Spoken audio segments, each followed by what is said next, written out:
ગામડે ગામડે જઈને એક લડત ઊભી કરે કે જીવ આપીશ પણ જમીન નહીં આપીએ, નારા ગામડે ગામડે ગુંજવો જોઈએ.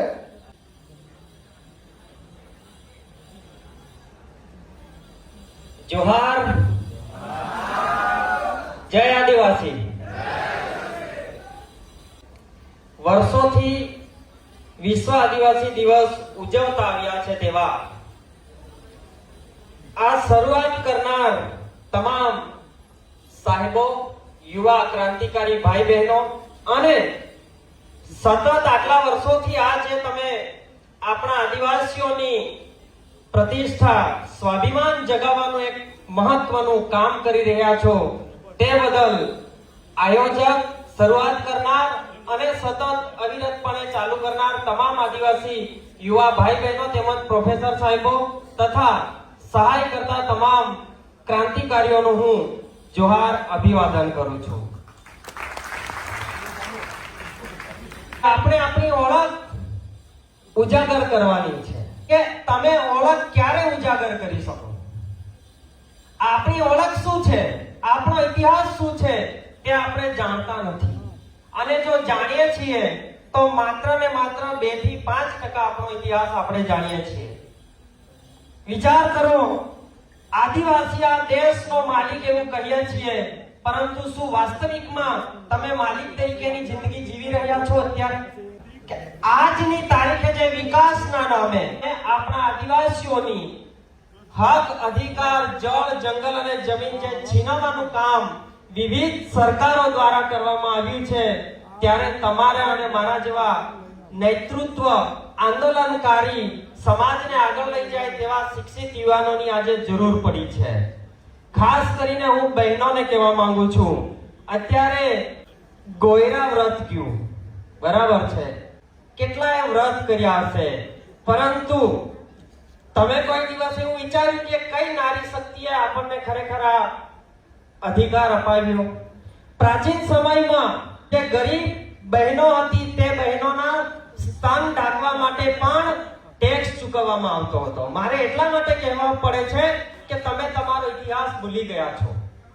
તમે વિચાર કરો કે આપણા સ્તન ઢાંકવા માટે આપણે ટેક્સ આપવો પડતો હોય તો તે વિચારધારા કેટલી મજબૂતાઈથી આપણા પર હાવી થઈ હશે. એ વિચારધારાને તોડીને, કચડીને આપણે આગળ બિરસા મુંડાના માર્ગ ઉપર ચાલવાનું છે.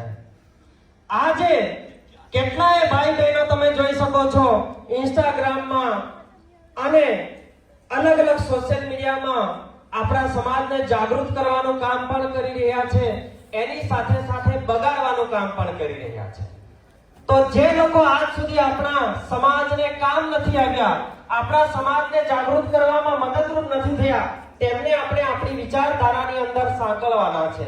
અને એ કામ આપણે તમામ ભાઈ બહેનો, યુવાઓએ મળીને કરવાનું છે. આજે આપણે કહીએ છીએ કે આપણે જળ જંગલના માલિક છીએ. તમામ પ્રકારના વિકાસ આપણા વિસ્તારમાં થાય. નેશનલ હાઈવે આદિવાસીઓની જમીન પરથી કાઢવામાં આવે તો આ દેશમાં બીજાની જમીન જોવાતી જ નથી. સારામાં સારા વધુ ડેમ ભરાય તો કે ભાઈ ડેમો ક્યાં બનાવવાના? આદિવાસી વિસ્તારમાં ડેમો બનાવવાના. તમને જ્યારે વિકાસ કરવાની વાત થાય ત્યારે માત્ર આદિવાસી જ જોવા મળે છે. આ તમારે શીખવાનું છે. વિચાર કરો કે ડેમ આપણા વિસ્તારમાં બને, આપણા હજારો ગામો, હજારો આદિવાસીઓ વિસ્થાપિત થાય અને પાણી કચ્છ, સૌરાષ્ટ્રમાં જાય. આપણા ભાઈ બેટા, આપણા આદિવાસી ભાઈ બહેનો પર આટલો અત્યાચાર થાય છે, આપણને વિસ્થાપિત કરવામાં આવે છે, તેમ છતાં આપણને કાંઈ અસર થતી નથી. તો આપણામાં જ કંઈક ખામી છે એ વસ્તુ સાબિત થાય છે. આજે આટલા બધા આપણી આદિવાસી, એસટી, એસસી, ઓબીસી ની સીટ ઉપરથી કેટલા નેતાઓ ચૂંટાયા છે? ગણ્યા ગાંઠિયા નેતાઓ છે કે જે આપણો અવાજ બન્યા છે. તો બાકીના નેતાઓ આપણો વોટ લઈને આપણા સમાજમાંથી પ્રતિનિધિત્વ કેવું કરી રહ્યા છે? એટલા માટે હું તમામ યુવા ભાઈ બહેનોને કહેવા માંગુ છું, દરેક પ્રકારની ચૂંટણીમાં આપણે ભાગીદાર થવું પડશે. જો અત્યાચાર, અન્યાય થાય છે તેની સામે તમે નહીં બોલો તો આવનારી આપણી પેઢીઓ પણ મૂંગી થઈ જશે, એને ભોગવવું પડશે. એટલા માટે આ મંચ પરથી હું મારા ભાઈ બહેનોને કહેવા માંગુ છું કે શિક્ષણ તરફ જોર આપીએ. આપણા આદિવાસી બાળકોનો સૌથી મોટો પ્રશ્ન છે પાયાનું શિક્ષણ. પાયાનું શિક્ષણ નથી મળતું, એટલા માટે ધોરણ 10 માં માત્ર 55 ને 60% આવે છે. હું ભણાવું છું અને ખબર છે ધોરણ 8 માં 9 માં 10 ના બાળકોને સ્પેલિંગ નથી આવડતો, કક્કો નથી આવડતો, ઘડિયો નથી આવડતો. તો આપણા વિસ્તારના નેતાઓ શું કરી રહ્યા છે એ તમારે મારે સવાલ કરવાની જરૂર છે. આજે છોટાઉદેપુરના જે વિડિયો વાયરલ થાય છે એ વિડિયો કેમ વાયરલ થાય છે? કેમ એવી પરિસ્થિતિ છે? આઝાદીના આટલા વર્ષો તેમ છતાં આઝાદીના આટલા વર્ષો થયા તો વિવિધ સરકારોએ આપણા આદિવાસીઓ માટે શું વિકાસ કર્યો? આજે આપણી બહેનને પ્રસૂતિ થાય તો તેને કોથળીમાં લઈને જવાનું. આપણું પાણી ત્યાં મળે અને નર્મદાની આજુબાજુના લોકો વલખા મારે. આજે આદિવાસીઓનો મૂળ પ્રશ્ન પાણી અને શિક્ષણ અને સ્વાસ્થ્યનો છે. વિચાર કરો કે જો સારું શિક્ષણ મળ્યું હોત તો આજે આદિવાસીની પરિસ્થિતિ સારી હોત. જો સારું સ્વાસ્થ્ય મળ્યું હોત તો આજે આદિવાસીઓના કેટલાય ઘર ઉજળતા ન હોય. તમારા ને મારા જેવા શિક્ષિત યુવા નેતૃત્વની સખત જરૂર છે. આજે હું બહેનોને પણ કહેવા માંગુ છું કે દરેક ગામમાં આપણી વિચારધારા ફેલાવો. આપણી વિચારધારાના સરપંચો ચૂંટાવા જોઈએ, કેમ કે મૂળ સરપંચ છે. તમે ગમે તે મોટી વાત કરો પણ મૂળ આપણા ગામનો વિકાસ થશે તો જ આપણે તાલુકા, જિલ્લા, રાજ્ય અને વિશ્વનો ક્યાંક વિકાસ કરી શકશું. તો હું વધારે સમય ન લેતા મારા ભાઈ બહેનો અહીંયા જેટલા પણ હાજર છે તેમને શિક્ષણ સ્વાસ્થ્ય માટે પ્રયત્ન કરવા માટે કહીશ.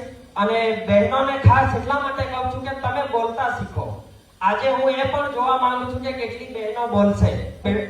બહેનો આપણે નેતૃત્વની જરૂર છે. જ્યારે ભાઈઓ લડતા બંધ થશે ને ત્યારે તમારે આગળ આવવું પડશે. ભાઈઓની અટકાયત થશે ને ત્યારે તમારે આગળ થવું પડશે. અને આપણા સમાજને એક એક ડગલે આજે તમામ પ્રકારની મુશ્કેલીઓમાંથી પસાર થવું પડી રહ્યું છે.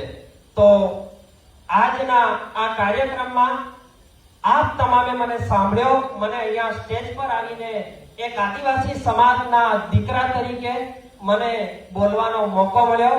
તે બદલ હું આપ સર્વેનું, આયોજક ટીમનું, સાહેબોનું અને તમામનું હૃદયપૂર્વક જોહાર, આભાર કરું છું. અને લાસ્ટમાં એક નારો બોલાવીશ. જય જોહાર કા નારા હે, જય જોહાર કા નારા હે, જોહાર. જય ભીલ પ્રદેશ.